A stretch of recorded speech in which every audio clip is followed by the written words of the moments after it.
Yes guys, tama kayo nakita. Kasama ko mag-celebrate ng aking 23rd birthday, yung dalawa kong kalog na kaibigan. Ayan, AirAsia nga pala yung napili namin kasi we are satisfied as always. Ito nga pala at nakalapag na kami sa Iloilo at sinundo na agad kami ng aming driver/tour guide. And yan, shoutout nga pala sa Unseen Travel and Tours na travel agency sa Iloilo. Ang una nga pala namin pinuntahan ay itong Gimbal Vanishing Mansion, which is napapanood ko lang sa KMJS before. Ngayon, nakita ko na in person. Hindi nyo alam yung kwento nito, panoorin nyo na lang sa KMJS. Hi guys, it's me Lorraine and welcome to Iloilo!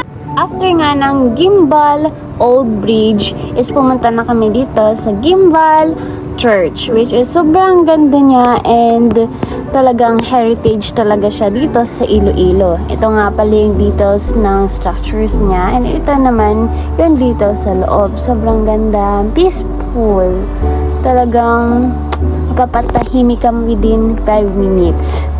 At ang next nga namin na pinuntahan ay ang Garin Farm, which is ito yung pinakang or isa sa mga famous destination na nakikita ko sa Facebook, sa TikTok, sa YouTube, lahat-lahat na. Garin Farm, which is located sa San Joaquin, Iloilo. Ito ay pilgrimage, agriculture, and may leisure din sa loob. Ayan, nakikita niyo yung paligid na yan, accommodation yan. If ever gusto niyo magstay ng overnight. Ito nga pala yung cross and 400 plus steps tong stairs na to. Pero hindi namin kinaya. And before nga kami umakyat is nag-video muna kami kasi sobrang ganda. Nature, pilgrimage, as in sobra.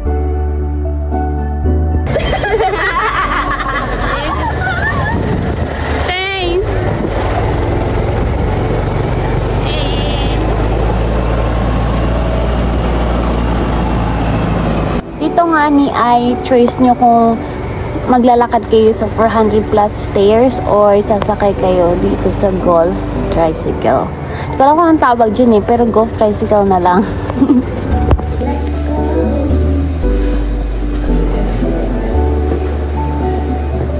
Through the darkness, there's a light. Oh my God! Oh my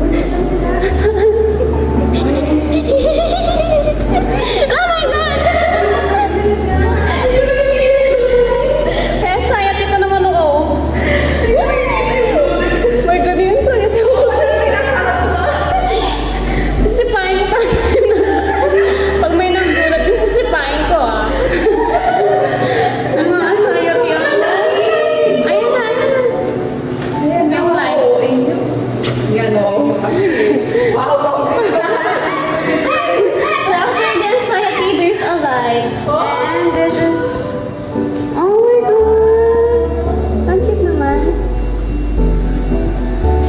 Pinawisan ako dun, Lord. Grabe ka.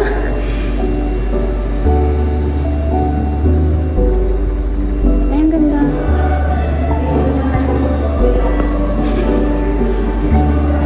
Grabe yung vlogs. Teka, magbas. Kasi doon si Shane, iniwan natin.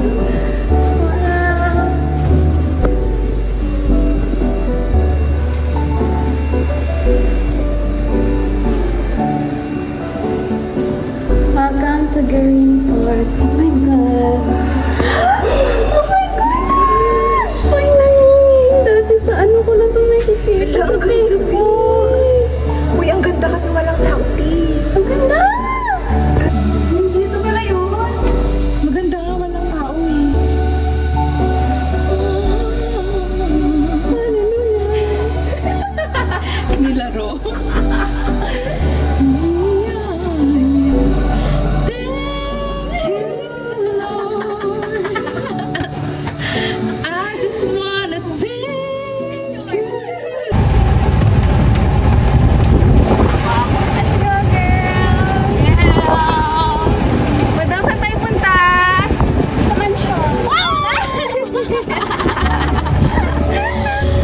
Okay, Assalamualaikum ya.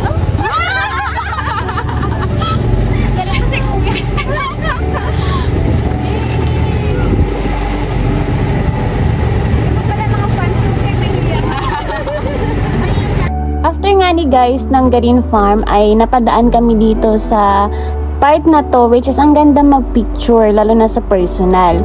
And then ang lakas ng hangin, yung dagat at saka yung lake, nagsasalpukan sila, kaya talagang iba yung vibes. Madami pa kaming napuntahan dito guys, like Molo Mansion, Bahay ni Marakit, and different churches pa, which is nakalimutan ko na mag-video kasi na-carried away na ako. Sobrang ganda na nakikita ko, sobrang excited ako na makita, puntahan, kaya yung cellphone ko talagang puro picture. I was enchanted to